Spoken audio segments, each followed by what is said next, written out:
working as one cohesive unit. They were presented as equal partners in faith, parenting, and finance.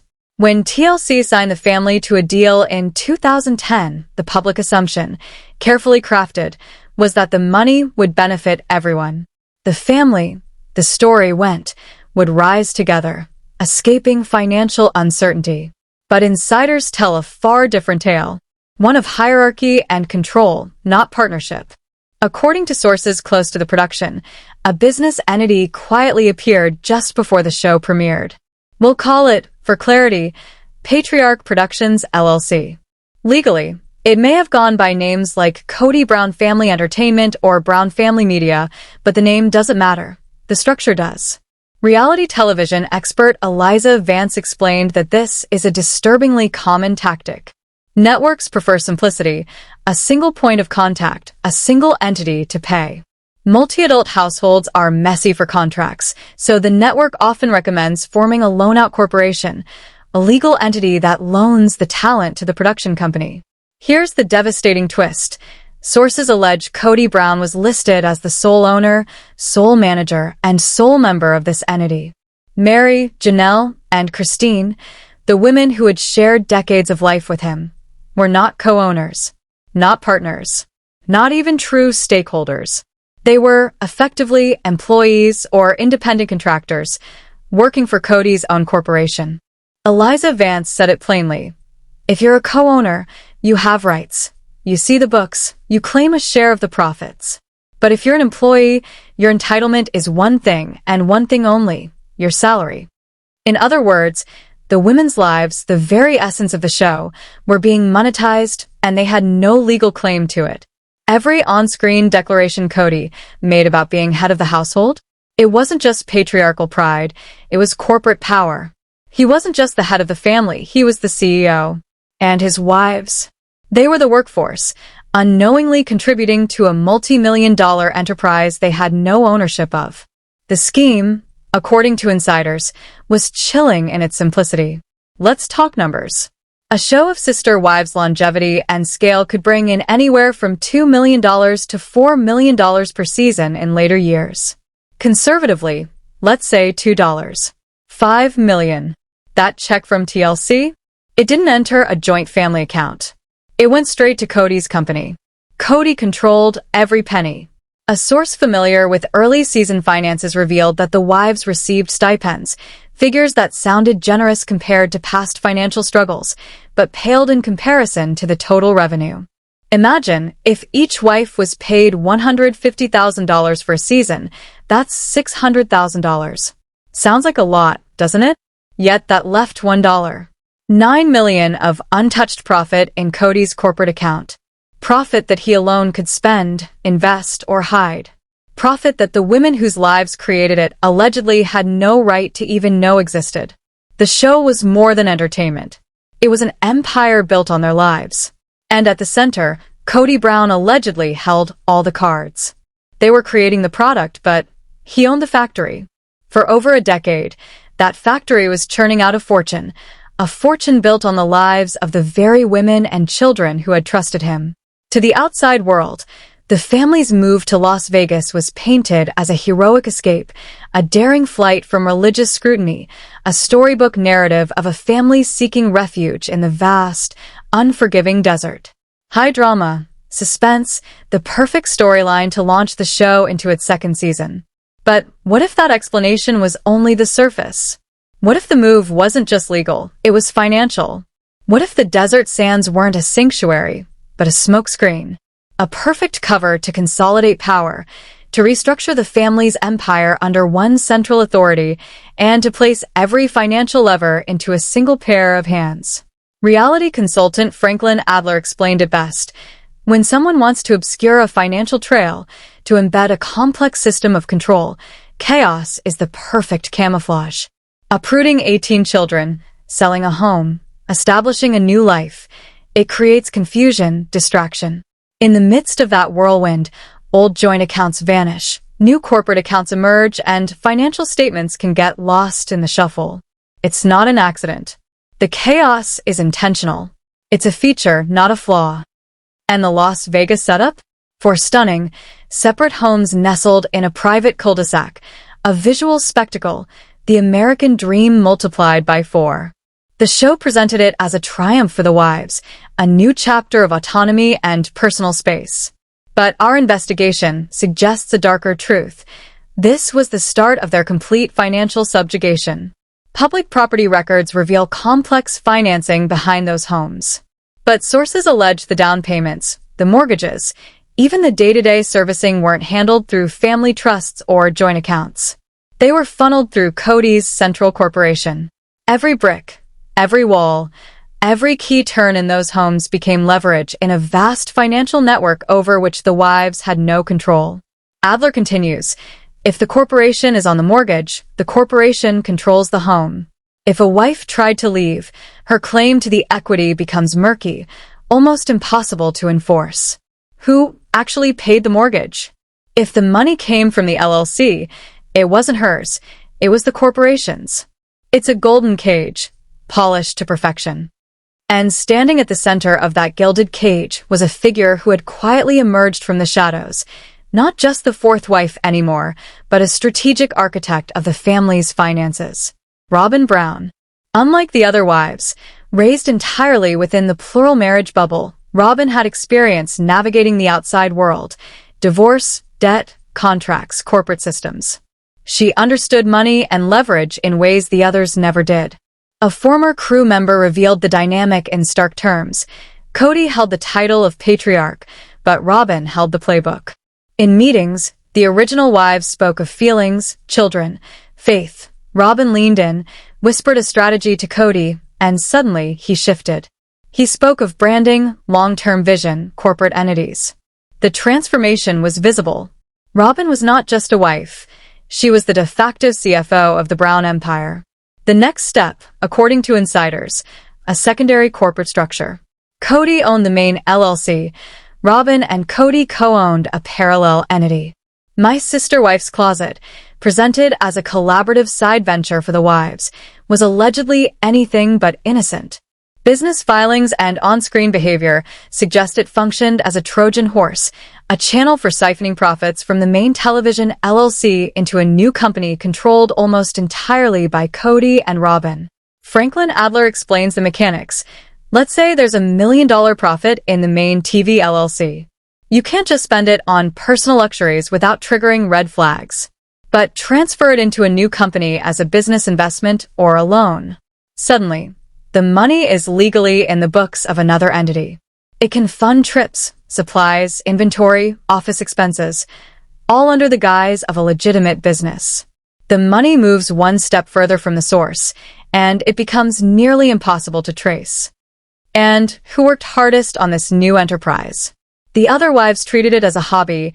Robyn treated it as a full-time mission. Our theory, this was no mere jewelry business. It was the vehicle through which they could legally and justifiably spend the immense sums Kody allegedly hoarded from the TLC deal. While Mary, Janelle, and Christine lived on their modest salaries, the rest of the money flowed into a business that benefited only the CEO and his favorite executive. And all of it, every penny, every maneuver, was there on the screen for viewers, hidden in plain sight for years. Remember Robyn's constant desire for a bigger home? A home with more space, more features, more luxury? Remember the lavish parties she threw, the expensive gifts for her children, the aura of abundance surrounding her life?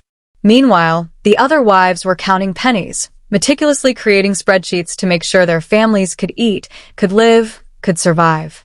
And behind it all, Kody and Robyn were allegedly operating with an entirely different budget, a secret budget, a corporate budget, hidden from the other wives and the cameras. Flagstaff, in hindsight, wasn't just another move. It was a land of broken promises, a chessboard where Kody played his boldest, most audacious financial strategy yet. If Las Vegas had been the consolidation of his power, Flagstaff, and especially the move to Coyote Pass, was designed to make it permanent. Coyote Pass was presented as a return to roots, a paradise, and pour that into undeveloped land. But the development wasn't theirs to control. To ever see a return, to ever build the homes promised, they would be dependent on Kody's goodwill, on the CEO of Patriarch Productions approving funding.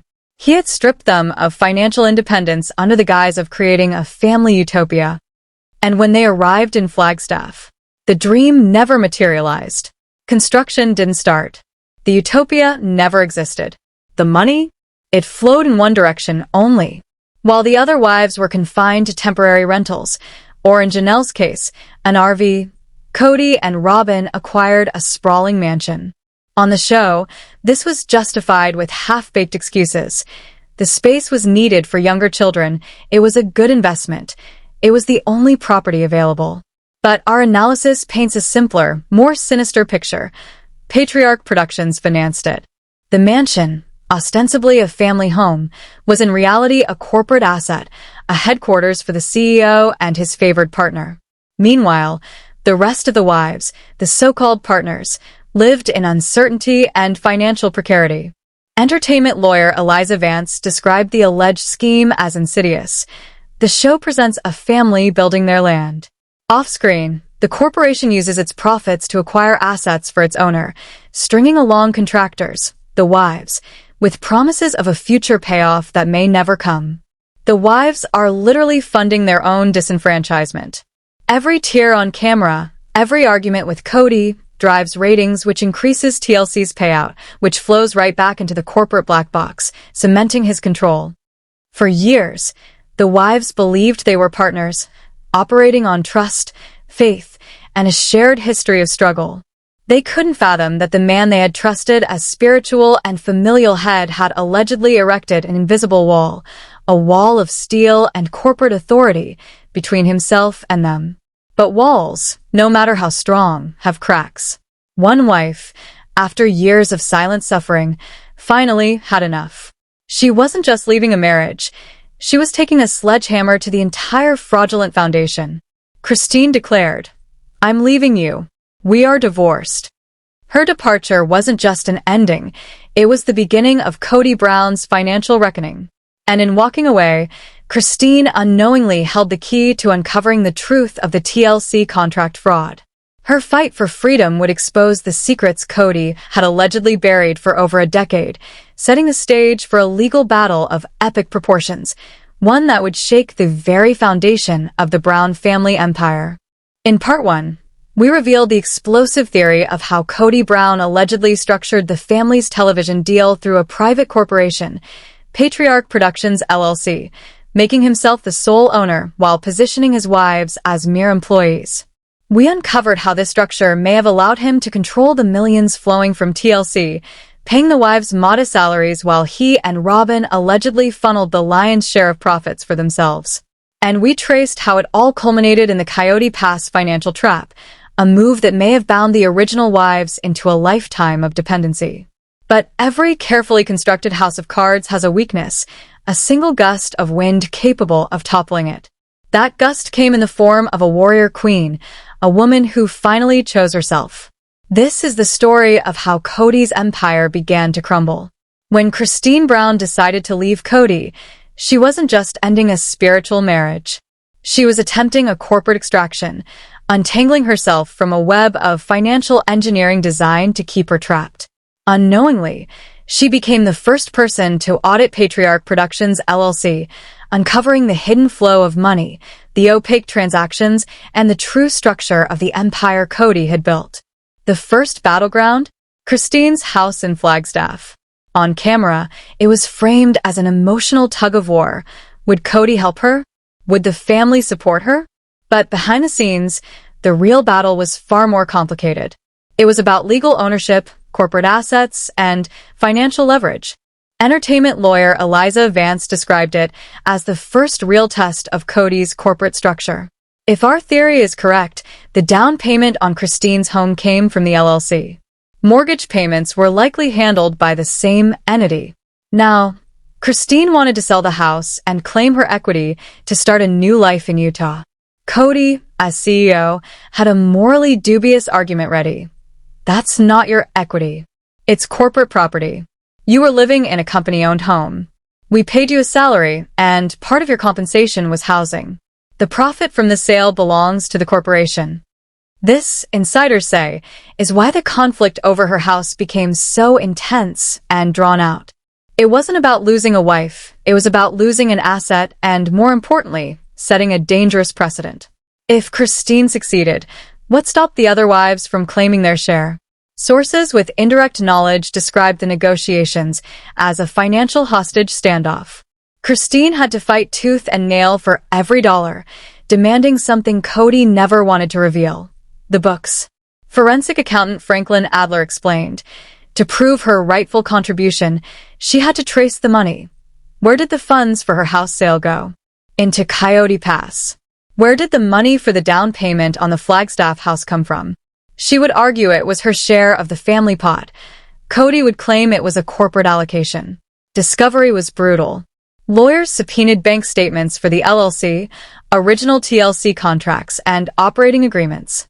For a man who had operated in shadows, the sunlight was finally breaking through, and it was devastating. But everything shifted after Christine walked away. Suddenly, Janelle's perspective changed. She saw firsthand that financial freedom was possible, and that what she had believed to be her stake in the family empire might have been an illusion all along. Kody's words rang hollow. You and I can have a headbutting contest, but I'm not going to do it in front of the children. Janelle's response spoke volumes. It seems like I have to do everything by myself.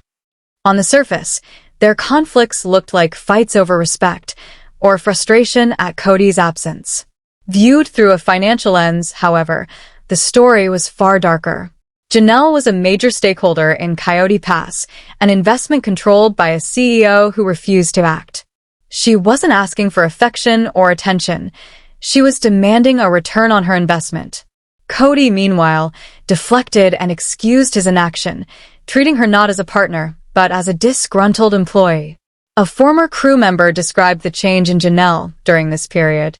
She spent hours on the phone with Christine, in off-camera conversations that seemed almost like deprogramming sessions.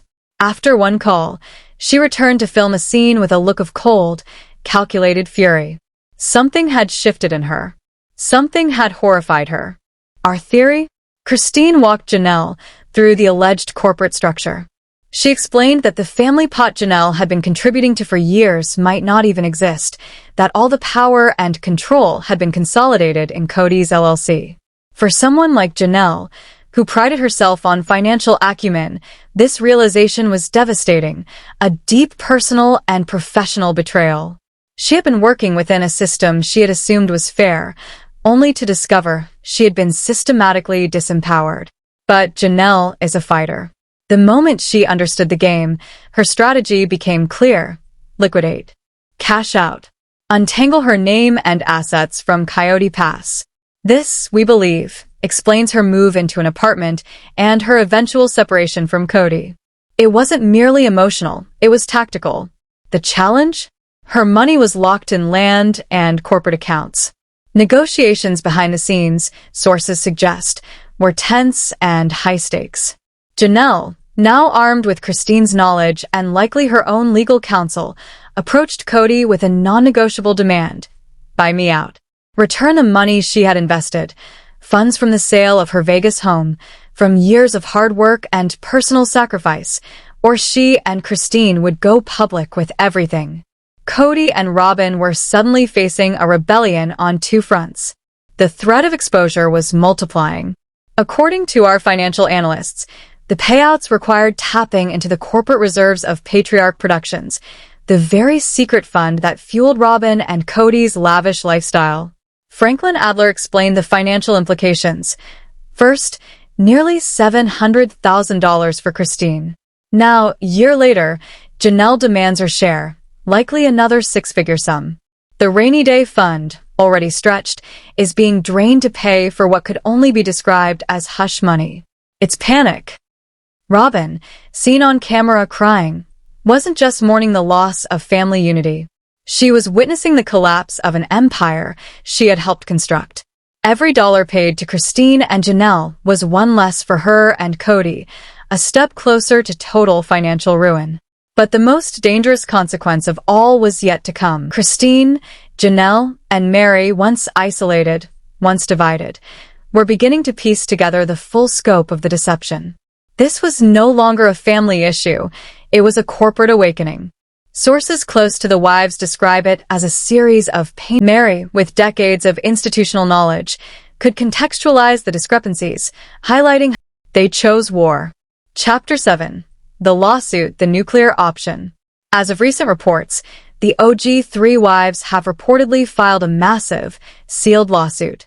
Not over family property, not Coyote Pass. This is a targeted strike at the heart of the Brown television empire.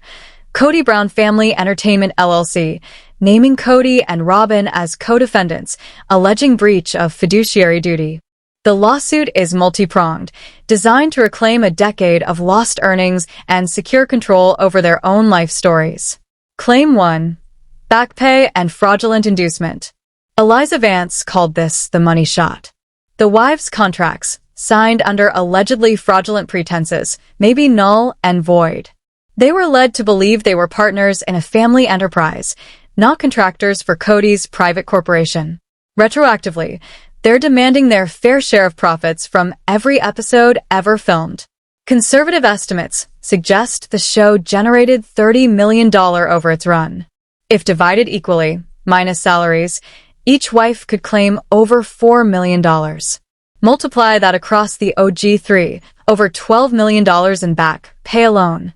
Claim 2. Profit sharing and corporate asset seizure. The lawsuit targets assets purchased with diverted corporate funds, most notably Kody and Robyn's mansion. Franklin Adler explains, if the house was bought with improperly diverted funds, the court can seize it to repay the defrauded parties. The king and queen of the castle could literally face eviction.